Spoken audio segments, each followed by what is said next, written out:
नमस्कार दोस्तों, stock market studies में फिर से एक बार आपको बहुत-बहुत स्वागत है। तो फिर से आपके सामने कुछ इम्पोर्टेंस कंपनी का अपडेट और उसके टेक्निकली चार्ट पैटर्न्स के ऊपर कुछ डिस्कशन करूँगा, तो इस वीडियो को लास्ट तक ज़रूर देखना। तो सबसे पहले मैं जिस कंपनी के बारे में चर्चा करूँगा, उसका नाम है बजाज फाइनेंस। देखिए बजाज फाइनेंस इंडिया के एनबीएफसी इंडस्ट्रीज़ में एक बार मैं लिख लेता हूँ, एनबीएफसी इंडस्ट्रीज़ में नंबर 1 कंपनी है।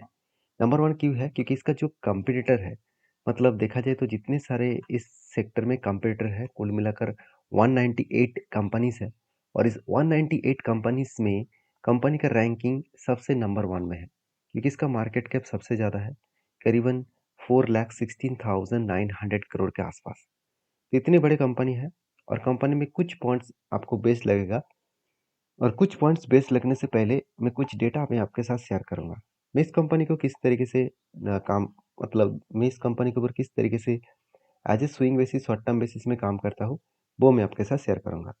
चलो एक-एक करके सारे पॉइंट्स आपके साथ शेयर कर लेता हूँ। सबसे पहले मैं इसके टेक्निकली चार्ट पैटर्न्स के ऊपर आपको लेके जाता हूँ। देखिए, पैटर्न वाइज़ देखा जाए तो कंपनी के ऊपर यहाँ पे शोल्डर बने, 2 बार शोल्डर बने, बिग हेड बने, उसके बाद शोल्डर बने, फाइनली ब्रेकआउट होने का कोशिश कर रहा है। अभी देखिए, यहाँ पे एक चीज़ मैं आपको यहाँ पे समझाने का कोशिश करूँगा। तो मैं किस बेसिस में इस कंपनी के ऊपर एंट्री पहले लिया था और आज किस बेसिस में एंट्री लूँगा, वो सबसे पहले समझिए। देखिए, कोई भी large cap and blue chip type company है और उसका मार्केट कैप और वैल्यूएशन सस्ता है, तो मैं उस कंपनी के ऊपर किस तरीके से काम करता हूँ, जब भी मैं देखता हूँ कि कंपनी किसी भी टॉप हाई लेवल करने के बाद वहाँ से बिग क्रैश होता है, तो मैं टॉप लेवल से 20% करेक्शन का इंतज़ार करता हूँ। तो 20% करेक्शन कहाँ पे हुआ, मैं पहले भी आपको डिस्कशन करके बताता हूँ। देखिए, जो लाइफ टाइम जो हाई था, उस हाई की जो क्लोजिंग प्राइस है, उस जगह से मुझे 20% चाहिए। तो यहाँ पे लाइफ टाइम हाई है, इस जगह से अगर 20% करेक्शन देखूँ, तो ऑलमोस्ट आप यहाँ पे देख सकते हैं, कुछ इस तरीके से जगह पे 20% देखने को मिला है। तो 20% जहाँ पे करेक्शन हुआ, उस जगह पे क्या करूँगा, मैं जहाँ पे 20% का करेक्शन होगा, उस जगह पे मैं एंट्री लेने वाला हूँ और इसका एंट्री होने के बाद टारगेट कहाँ तक होगा, इस लेवल से टारगेट होगा 20% तक। और हाँ, ये जो स्ट्रैटेजीज़ है, बेसिकली जितने सारे मतलब प्राइवेट कंपनी है, उसके ऊपर अप्लाई किया जा सकता है और ये स्ट्रैटेजीज़ सिर्फ़ के सिर्फ़ में लार्ज कैप और जिसका मार्केट कैप अच्छा है और साथ ही साथ जो कंपनी का वैल्यूएशन सस्ता है और जिसका प्रॉफिट ग्रोथ एटलीस्ट 5,000 करोड़ के ऊपर देखने को मिलेगा। तो उसी कंपनीज़ के ऊपर मैं स्ट्रैटेजीज़ को यूज़ करूँगा।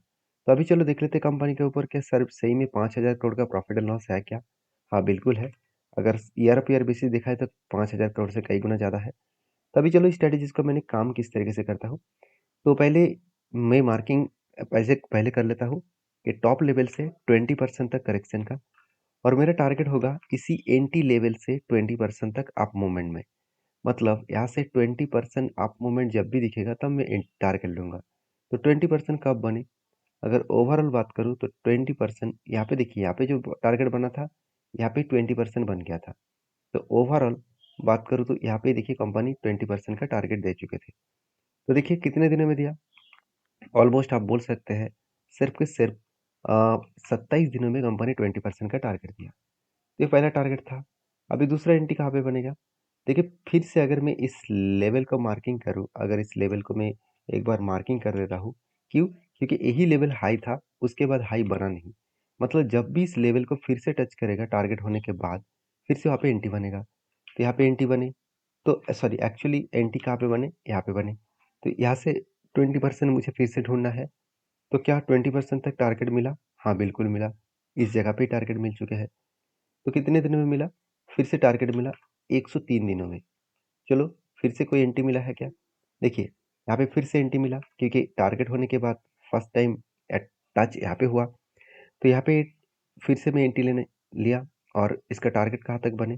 तो 20% तक या तो नहीं बने, तो मैं थोड़ा-सा और भी इंतज़ार करना पड़ा और ओवरऑल यहाँ पे टारगेट बन चुके हैं। तो कितने दिनों में मिला? ऑलरेडी आप बोल सकते हैं यहाँ पे कितने दिनों में मिला? 108 दिन में। मैं थोड़ा-सा ज़ूम कर लेता हूँ। हाँ, 180 दिन लग चुके थे। 180 दिनों में कंपनी 20% के ऊपर टारगेट दिया। तो इस तरीके से बार-बार एंट्री मिलता है। उसके बाद देखिए फाइनली यहाँ पे एक हाई क्रिएट कर दिया। तो जब भी यहाँ पे हाई क्रिएट किया, तो मैं हाई के क्लोजिंग के प्राइस से मैं नीचे तक यहाँ पे ड्रैग किया कि 20% कहाँ तक बने हैं। तो 20% कुछ इस तरीके से लेवल्स में बने हैं। तो इस तरीके से लेवल्स में बनने के बाद मैंने फिर से यहाँ पे डिसीजन लिया और इस डिसीजन से कहाँ तक इसका टारगेट हो सकता है, 20% के ऊपर। तो चलो देख लेता हूँ कि 20% में टारगेट हुआ है, बिल्कुल नहीं। तो अभी भी कौन सा लेवल में चल रहा है, जो इसका एंट्री लेवल है, मैं एक बार मार्किंग कर लेता हूँ। यहाँ पे देख सकते जो इसका एंट्री लेवल है उसी लेवल में चल रहा है। मतलब फिर से जो अपॉर्चुनिटी यहाँ पे मिला है उसका फिर से मैं 20% तक होल्ड करने वाला हूँ। तो इस स्ट्रैटेजीज को मैं ज़्यादा से ज़्यादातर large cap and blue chip type company के ऊपर ही करता हूँ। आप भी स्ट्रैटेजीज को एज ए बैक टेस्टिंग करके देख सकते हैं, बहुत शानदार टारगेट अचीव कराता है। तो मैं ये नहीं कहूँगा कि हमेशा आपको 30 दिन के अंदर 40 दिन के अंदर ही टारगेट मिलेगा। कभी कभी 100 दिन भी लग सकते हैं और 200 दिन भी लग सकते हैं। तो देखिए 200 दिन छोड़ दीजिए, अगर मुझे एटलीस्ट 6 मंथ के अंदर अंदर इस टारगेट मिल जाए और 20% का, तो मेरे लिए बेस्ट है। तो मैं स्ट्रेटजीज को यूज़ करता हूँ। स्ट्रेटजीज आपको कैसा लगा जरूर मुझे कमेंट्स करना, क्योंकि मुझे बहुत दिनों से कमेंट्स आ रहा था कि सर आप कौन सा और स्ट्रेटजीज को यूज़ करते हैं, जरूर कमेंट्स करके बताना। तो देखिए नेक्स्ट जो कंपनी है उसके बारे में चर्चा करूँ, उसका नाम है इन्फोसिस।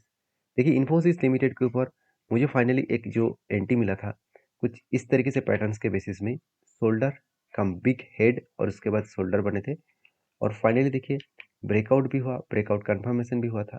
एक बार रिटेस्ट किया इस जगह पे, तब मैंने एक डिसीजन लिया। उसके बाद देखिए वीक फॉल हो गया। देखिए कोई भी कंपनी अगर फॉल भी हुआ तो वहाँ पे मुझे कोई चिंता नहीं है, क्योंकि मुझे ऐसा लगता है कि अच्छी कंपनी सस्ता और भी हो रहा है, तो सस्ते का फ़ायदा उठाना चाहिए। तो उसके बाद देखिए कंपनी कहाँ तक गया, वो हाई लेवल तक जा रहा है और इसका जो लाइफ टाइम हाई है और जहाँ पे इसका टारगेट बनने का मतलब रेंज बना है, उसी रेंज तक वो जाने का कोशिश कर रहा है। अगर टारगेट तक गए तो 23% के आसपास टारगेट होने का चांसेस है। क्या इन्फोसिस के ऊपर सेम टू सेम स्ट्रैटेजीज के ऊपर कोई एंटी बना था? हाँ, बिल्कुल बना था। अगर मैं इसके स्ट्रैटेजीज को भी मार्किंग करूँ, 20% स्ट्रैटेजीज को, तो आप देख सकते हैं यहाँ पे टॉप लेवल था। इस टॉप लेवल से मैं ग्राउंड लेवल तक देखूँ तो 20% कहाँ पे बना? यहाँ पे बना। तो इस जगह पे मैं मार्किंग कर लेता हूँ एक बार, और इस जगह पे मार्किंग करने के बाद टारगेट कहाँ तक हुए? एंट्री लेवल से अगर मैं देखूँ तो यहाँ पे थोड़ा-सा टाइम ज़्यादा लग गया स्ट्रैटेजीज़ में, तो कोई बात नहीं, कभी-कभी टाइम ज़्यादा लग जाते हैं और फाइनली यहाँ पे देखिए इस जगह पे कंपनी का टारगेट अचीव हो गया। तो फाइनली कितने दिन टाइम लगा? करीबन 800 दिन लग चुके थे। 800 दिन का मतलब होता है करीबन 2 ढाई मंथ, ढाई ईयर्स के आसपास। तो कोई बात नहीं, हमेशा आपको चीज़ों को समझकर काम करना होगा। तो मैं क्या इस स्ट्रैटेजीज़ को यूज़ किया यहाँ पे? बिल्कुल नहीं। क्योंकि उसके पीछे रीज़न कुछ और भी नहीं है। कंपनी का प्रॉफ़िट एंड लॉस देखा जाए तो कंपनी ऑब्वियसली जो 5,000 करोड़ के ऊपर कंपनी का प्रॉफ़िट भी हो रहा है और एक ब्लू चिप कंपनी भी है। कंपनी के अगर मैं वैल्यूएशन के बारे में बात करूँ, तो जब इस कंपनी के एंट्री लेवल मिला था तब वैल्यूएशन 30% के ऊपर था। तब इसीलिए मैंने काम नहीं किया। तो मतलब आपको वैल्यूएशन भी सस्ता चाहिए, मतलब 30% के नीचे चाहिए। पी रेशियो 30% के अगर नीचे हो तो कुछ काम बन सकता है। तो मैंने स्ट्रेटजीज़ को फ़ॉलो अप नहीं किया, तो उसके बीच में बहुत बार मुझे एंटी मिला। कुछ गैप डाउन के बेसिस में एंटी मिला, आरएसआई स्ट्रेटजीज़ के एंटी मिला, वो भी मैं आपके साथ शेयर किया हूँ। और फाइनली जो एंटी यहाँ पे शोल्डर कम हेड कम शोल्डर में मिला, उसको मैं ज़रूर कंटिन्यू करूँगा। तो आपको इस कंपनी के ऊपर क्या राय है, ज़रूर मुझे कमेंट्स करना। नेक्स्ट जो कंपनी उसका नाम है आईईएक्स। देखिए इंडियन एनर्जी एक्सचेंज, बेसिकली आईएक्स के ऊपर 2 पॉइंट्स मुझे बेस्ट लगा। जो लोग सोच रहे हैं कि कंपनी के ऊपर इतना लगातार भागता हुआ कारण कौन-सा है? क्योंकि लगातार कुछ दिनों से कंपनी भागते चले जा रहा है। क्योंकि देखिए पैटर्न्स तो बना ही था। एक कप बने, उसके बाद हैंडल बटन बने, उसके बाद ब्रेकआउट भी हुआ, ब्रेकआउट कन्फर्मेशन भी हुआ, रीटेस्ट किया, उसके बाद वहाँ से कंपनी बाउंस बैक करने का कोशिश कर रहा है। अच्छा खासा यहाँ पे जर्नी करने का कोशिश कर रहा है और इसी बेसिस में कंपनी के ऊपर एक अपडेट मैं आपके साथ शेयर करूँगा। देखिए कंपनी किस तरीके से ग्रोथ कर रहा है आपको यहाँ पे पता चल जाएगा। देखिए बेसिकली कंपनी की जो बिज़नेस है वो न्यूक्लियर के ऊपर 8 गीगावाट का टोटल प्रोजेक्ट 20 मतलब देखा जाए तो 2024 के जून के क्वार्टर के हिसाब से देखने को मिला। टोटल कैपेसिटी है 446 गीगावाट का, और वो भी थर्मल पावर के ऊपर ज़्यादा है और रिन्यूएबल एनर्जी एंड हाइड्रो के ऊपर कम था। अब ये बताया जा रहा है कि 2030 के अंदर-अंदर ये कैपेसिटी बढ़ के हो जाएगा 849 गीगावाट, मतलब डबल, डबल हो जाएगा लास्ट 6 ईयर्स में। तो आप देख सकते हैं वहाँ पे क्या बढ़ने वाला है, renewable energy and hydro project बनने वाला है, करीबन 60% तक। और थर्मल पावर कम होने वाला है 38% के आसपास, और न्यूक्लियर मतलब 15 गीगावाट के आसपास होगा, 2% के आसपास ही रहेगा। तो ये सारे पॉइंट्स यही क्लियर कट अंदाजा दे रहा है कि आईईएक्स अपकमिंग टाइम्स में एक अच्छा खासा बुलिशनेस जरूर दिखाएगा। तो इसी कारण के वजह से कंपनी रिकवरी कर रहा है। तो मैंने आपको ये भी बताया कि आईईएक्स का जो दम है, वो जिसका जो लाइफ टाइम हाई है, उस लाइफ टाइम हाई तक वो रिकवरी करने का जरूर कोशिश करेंगे। अगर इस लाइफ टाइम हाई तक कंपनी रिकवरी करे, तो करंट लेवल से अगर मैं देखूँ तो ऑलमोस्ट 68% के आसपास जम होने का चांसेस है। अभी देखिए वहाँ तक जाएगा कि नहीं जाएगा वो तो पता नहीं। उससे पहले इसीलिए मैंने एक कप विद हनी पैटर्न्स बना था, उसके वजह से मैंने एक डिसीजन लिया।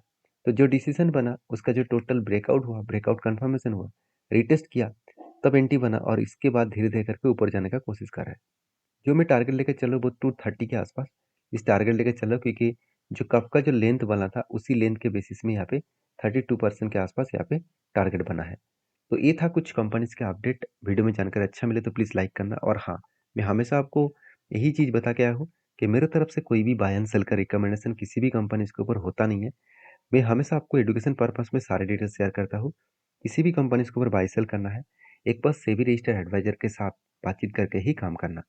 नेक्स्ट जो कंपनी उसका नाम है उजास एनर्जी लिमिटेड, जो एक छोटा सा कंपनी है, फिर भी इस कंपनी ने अनाउंसमेंट बड़ा कर दिया। कंपनी देखिए स्प्लिट 2012 में दिया, और कंपनी एक बार भी बोनस नहीं दिया। तो कंपनी इस बार फर्स्ट टाइम 1:4 रेशियो का, मतलब हर 4 शेयर में 1 शेयर आपको बोनस के हिसाब से देने वाले हैं। तो जो लोग बोनस पाना चाहते हैं तो डीपली इस कंपनी के ऊपर रिसर्च करें, उसके बाद काम करें। वीडियो अच्छा लगे तो प्लीज़ लाइक करिए। मिलते नेक्स्ट वीडियो में, तब तक के लिए धन्यवाद।